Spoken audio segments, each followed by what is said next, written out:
Hello, sportsmen. You know what this winter has been like? It's been like riding a Brahma bull. I mean, up and down and up and down. Most of the time, every time we've gone fishing, we've gotten bucked off. I mean, that's the way it's been. But we're going to bring you an ice fishing story where it's really cold. We're going to show you a strange home video and more. So you stay tuned. I'm Fred Trost. You're watching The Practical Sportsman. Here's Kevin Kramer going down to feed the ducks, as he's been doing for 4 years.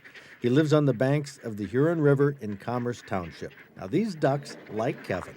They like him a lot. Here's Kevin wearing 3 of the ducks. On an average day, 3 ducks are fine, but on a cold day, Kevin says you need to put on more ducks. Like, maybe 5 ducks if it's pretty cold. Who needs a duck call? Just bring corn. 6 ducks is almost too much for one man to wear. Oh, be sure to change your ducks, though. Don't wear the same ducks all the time. They tend to get dirty.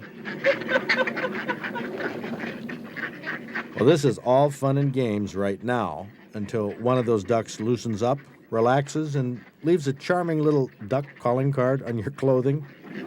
How to keep warm in the wintertime. We have 6 ducks. Do we hear 7? Front row seats for 7 ducks with all the corn you can eat. What a deal, eh? This videotape was taken last March by Tom Parcelletti of Waterford at his buddy's house, Kevin Kramer's. These wild mallards stay all winter. Kevin says they disappear in April during nesting season. But when the mama ducks hatch out their ducklings, the families come up to the deck when the ducklings are only a day or 2 old, and they all eat corn out of Kevin's hands. The Kramer family buys a lot of duck food during the year, and they enjoy watching the ducks from their deck. And sometimes Kevin is the duck deck. They love him. Don't see wood ducks get that close to you, do you? The first lesson in driving on ice safely is to make sure the ice is thick enough. That's number 1. This ice is about a foot thick, so that's plenty thick to support a car as long as it's new ice, and this is new ice. It had a lot of snow on it a week ago. Steve Kneisel said at Pilgrim Village, he said, had a lot of snow and cars couldn't get out here. Then it thawed and rained, the snow disappeared, the ice refroze thicker than it was before. So we have plenty of new, fresh, strong ice for driving. Second thing in driving, you got to look for pressure cracks. There aren't pressure cracks out here right now. You have to watch, of course, you don't hit a shanty, drive over somebody's tip-up, or drive over an area where a shanty has been moved and, you know, it's a soft spot. We don't like soft spots. Also, you have to know where the springs are, the inlets and outlets where the ice would be thin. Oftentimes, these are marked on inland lakes like this. But we're here. I'm going to try to turn. Whoa! Hang on, Matt. Yeah, this is front-wheel drive, so that helps also driving on this ice. But we are over some weed beds. I can see some spots here where people have maybe pulled up their tip-ups and things, and there's weeds on the ice. So this is where we want to be. Here's a good place to stop. I got to get these brakes checked.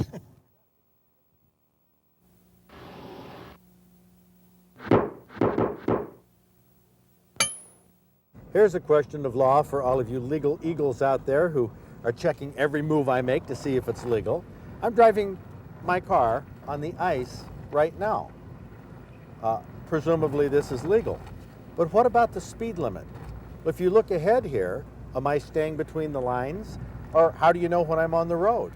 Can a police officer come out and write me a ticket for speeding or reckless driving or improper turn, not using my signal?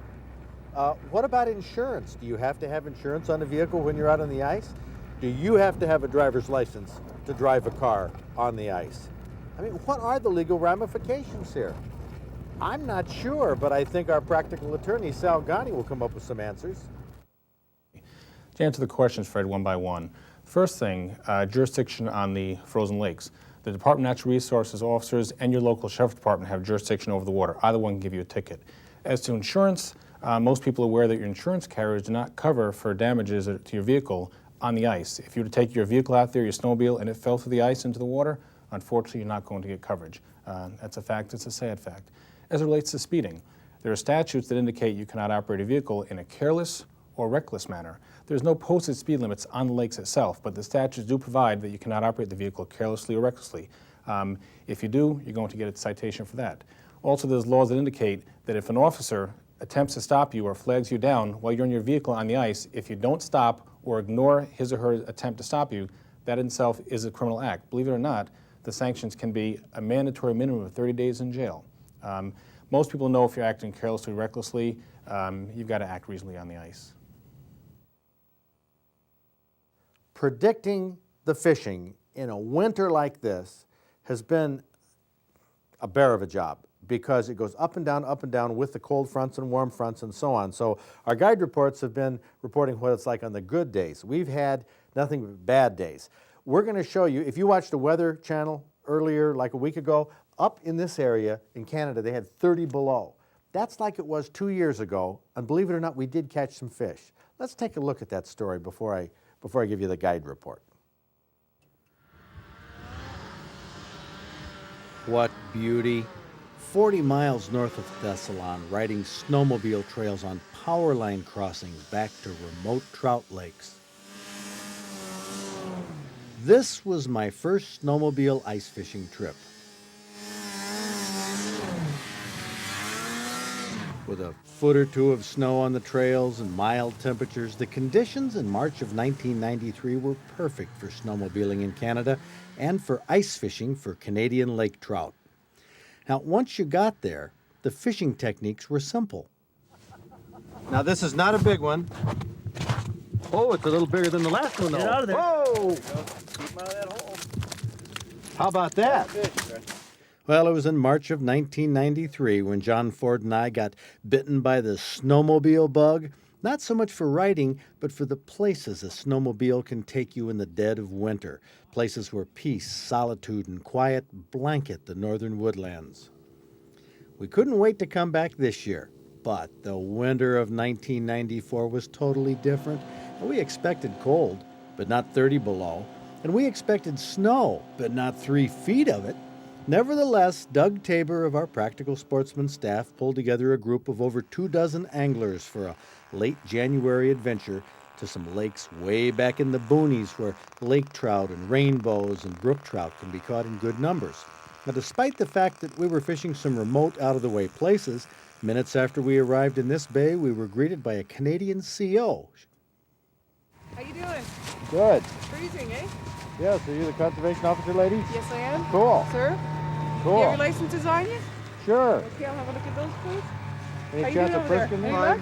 No. We're just starting, eh? Cold. I know. It's only, what, 22 below?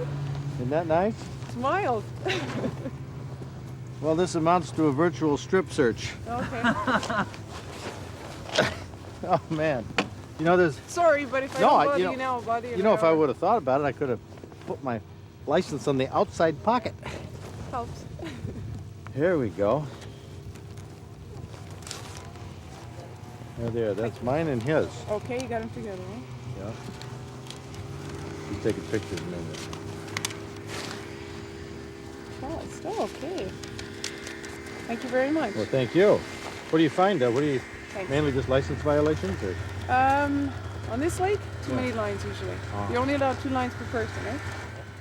Well, with temperatures way below freezing, it was tough to fish with more than 1 line, but we did see some local Canadians using tip-ups. Holes would freeze up, your hands would freeze up if you weren't careful. In fact, just breathing would give you a lip full of ice if you had a mustache. Welcome to Lake Wakamata.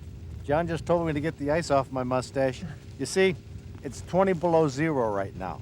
We have a group of people here. In fact, this is mainly the fishermen we have on our snowmobile trip have come to this bay because there's no slush. You can see here, this is solid ice. This is great. I mean, this is normal ice fishing conditions. However, many of the lakes up here have a lot of snow on them. There's not quite as much snow right here as there are in the other areas because of the wind, but there's a lot of snow on this ice and it's created slush. In fact, yesterday, talk about a miserable experience. We tried to fish brook trout. Take a look at this. This is all the tape we got. This is the Great Northern Canadian Adventure, ice fishing and snowmobiling. See the trail right through there? That's where a bunch of us got stuck.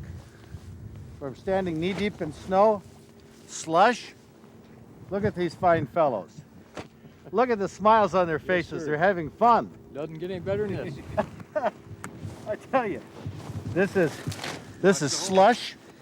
I'm gonna go over here. I have a special spot where I'm gonna fish. I created a little fishing platform here out of slush, so it's fairly stable. And then I kick this area out, and I'm drilling my hole. This is what you call a cluster adventure, or a cluster trip. And look at these guys. John, pan over those guys. These are the instigators. Yeah.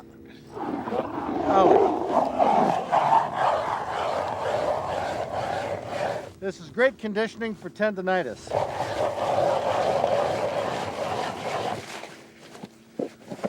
There we go.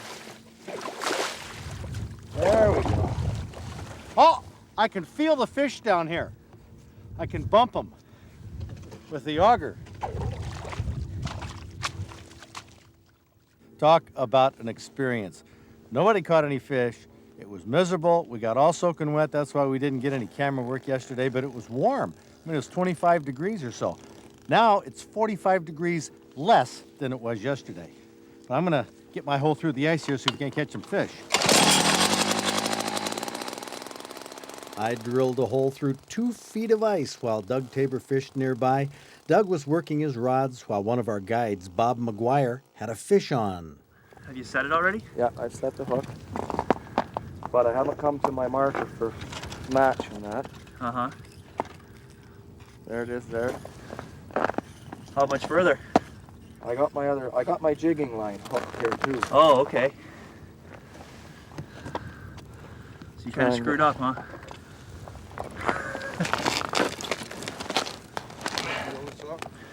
No, just leave it. I'll get it after. No, it's not a real big fish. He's a decent fish. Where's he at? He'll be coming here shortly. Don't fight much, huh? Well, sometimes they're hooked pretty deep, eh? There, he's coming here now. Oh, he's not a bad one. I lost him. You lost him. Oh, he's on your pole. He's on this pole now. wait, before your little rod in. Oh, it's not. Lost him right at the hole here. No, leave that there. Oh, no. Yeah, lost him right at the ice. Well, we got to see him. About 2 pounds. Yeah, we got to see him for a second on the camera. Well, there'll be another one along here shortly, I would think. Well, they're starting to hit here. We're getting a few taps all around us now, eh? Yeah. Well, we'll have to try again. That's all we can say, eh? Is this about normal for fishing this time of year, or do you generally get more action? Oh, a lot more action. I don't know what it is, pressure or full moons out and stuff like that. So Oh, really? that's all I can think is the problem, anyways. So. What do the guys jig with here? Mostly Swedish pimples, abacosters. Color make any difference, or not really? I prefer chartreuse green. Sometimes sucker bait attached to it. Different times of the year, it's different, eh? This next fish was a challenge. What do you think? We got any movement?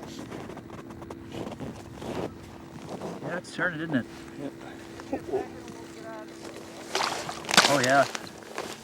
A fish was on this tip-up line, but for some reason, these trout were very finicky feeders, and this one dropped the bait. Oh, missed him. Boy. He was sure running with it for a second. You had her swallowed. You got him? Yep. Oh, I lost him. He's just grabbing onto it and then letting go, huh? A few seconds later, this local angler set the hook again. I got her set that time. You got her? I think I got him this time.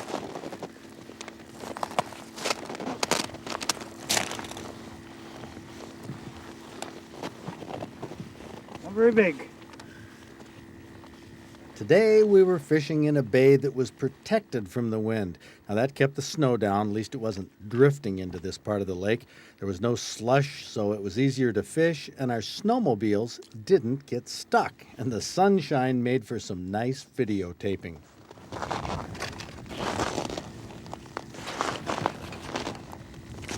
Coming up too easy for Laker. Good job. This guy wasn't in our party. He was a Canadian local who had a golden touch for setting the hook. How many does that make today? First one. First one. Yep. These are the Canadian lake trout we were after. Up in this part of Ontario, trout are the most favorite fish. Speckled or brook trout seem to be the most favorite. Lake trout like this are the bread and butter of these lakes, though. The locals say you can catch ones this size all the time. Well, I didn't rub that fact into Doug Tabor. He wasn't catching them all the time, but neither was I. Now, I don't consider myself a wimp, but in weather like this, I do like to get around, move, talk to the fashionable dressers. But one of my favorite activities, now they kid me about it, but I'm big on building a fire, maybe cooking something for lunch. Now, the highlight of the afternoon.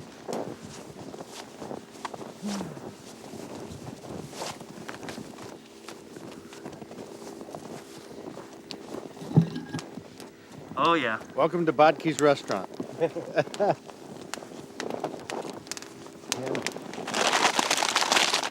Here's the appetizer, entree, meal, everything in one, the tube steak.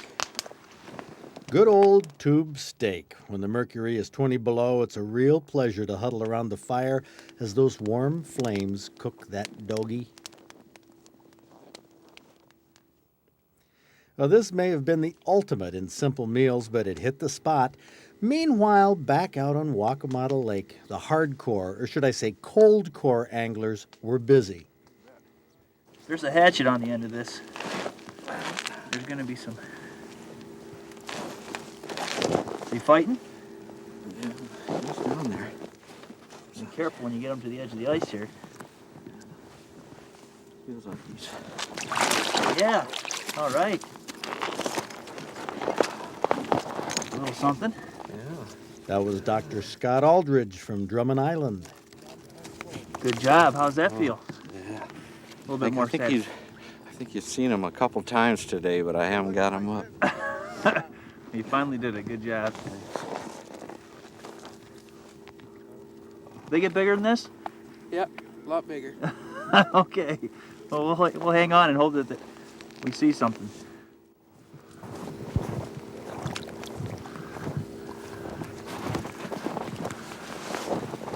Oh, that's a good one, huh?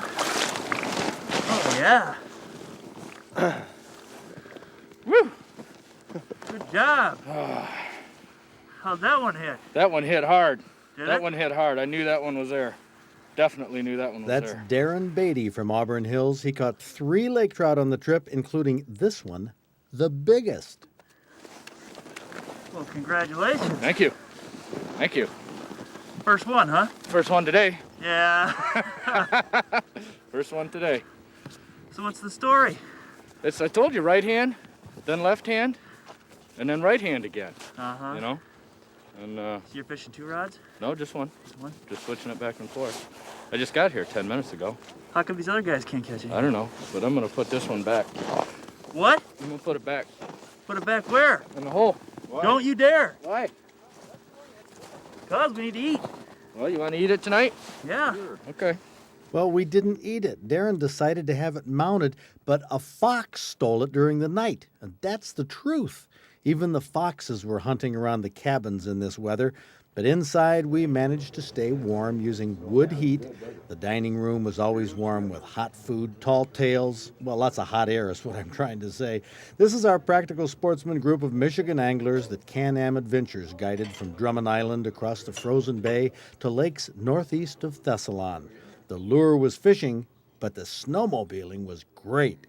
This is the practical sportsman, make no doubt about it. But every now and then, we have to take a few liberties.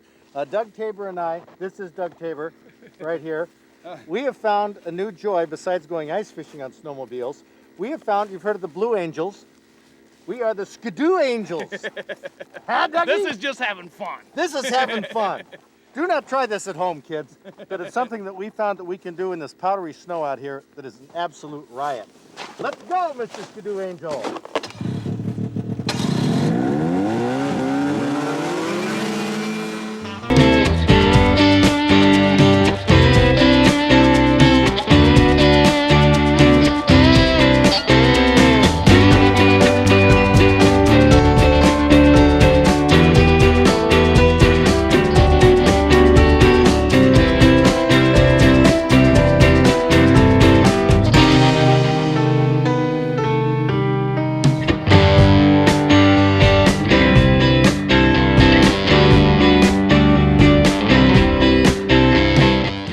Snowmobiling and ice fishing, that's just about all we found to do 2 weekends ago in the Arctic cold. But you know, these two activities, when it's 30 below, makes the outdoors a great place to be.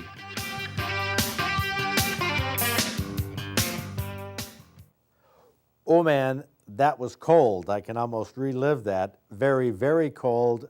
Almost making it, well, is it worthwhile to catch fish in that weather? I tell you, we're working the edge. Absolutely working the edge.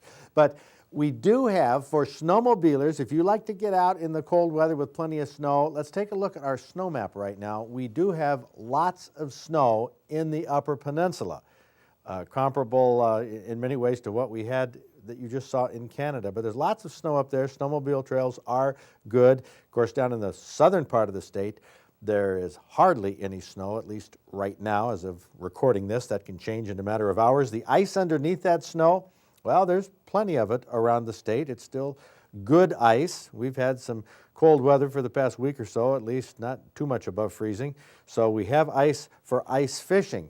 Now, the question is, where can you go for ice fishing to get some trout like we did up in Canada? You don't have to go to Canada. You can do it right here, western end of the UP. They're getting limits of lake trout, 2 to 4 pounders. Again, you got to keep in perspective on our guide report. This is on the good days. Some limits of 8 to 10 inches. That doesn't mean any given day you might have a chance at it, but some days are good, some days are bad. Here in Bay de Noc, Little Bay de Noc, they're getting some walleye and some limits of perch on the good days. Perch at Marquette and walleye are fair. Over in Muskong Bay, the eastern end of the UP, we're getting into some hit and miss territory, which is more like it really around the state. Drummond Island, the fishing has been slow. It's been slow there for the past couple of weeks, and they got deep snow. So that makes the rabbit hunting even a little tough. Indian River at Burt Lake, on a good day, you can get some perch up to 14 inches. Pike and walleye are being caught in mullet. Grand Lake has been a good producer of fish consistently. They're getting whitefish in Long Lake as well. Down here at Oscoda, the Ausable River comes right out there in Oscoda. The backwaters there on the Ausable, they're getting pike, steelhead as well in the Ausable River. Now in Saginaw Bay, Frank's Great Outdoors reports there's spotty on walleye, but they are getting some decent-sized perch on a good day. Lakeside, it's been fair fishing. Detroit River, they've been getting some decent-sized walleye. Luna Pier, over here at Saugatuck, bluegills, excellent. Boy, I wished I'd like to get in on one of those days, I'll tell you that. Up at Whitehall, walleye and steelhead have been excellent. See, that's in the river. Rivers are a little more consistent fishing, that open water fishing. Walleye, perch, and gills up in Ludington and Pilgrim's Village, Cadillac. Some limits, but I tell you, that can shut off and turn on just like that. So there is good fishing to be had. But let's talk about the deer. You know, we talked about the severity of the winter. Well, look at our map right here. We're talking the western end of the UP is having big problems. They're up in that critical zone, losing deer already. They are dying, so who knows? We keep our fingers crossed for the rest of the winter, and get outdoors if you can. You just might hit a day when the fish are biting. See you next week. How to keep warm in the wintertime. We have 6 ducks. Do we hear 7? Front row seats for 7 ducks with all the corn you can eat. What a deal, eh?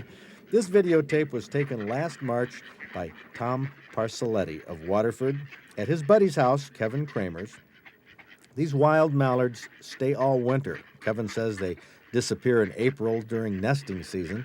But when the mama ducks hatch out their ducklings, the families come up to the deck when the ducklings are only a day or two old, and they all eat corn out of Kevin's hands. The Kramer family buys a lot of duck food during the year, and they enjoy watching the ducks from their deck.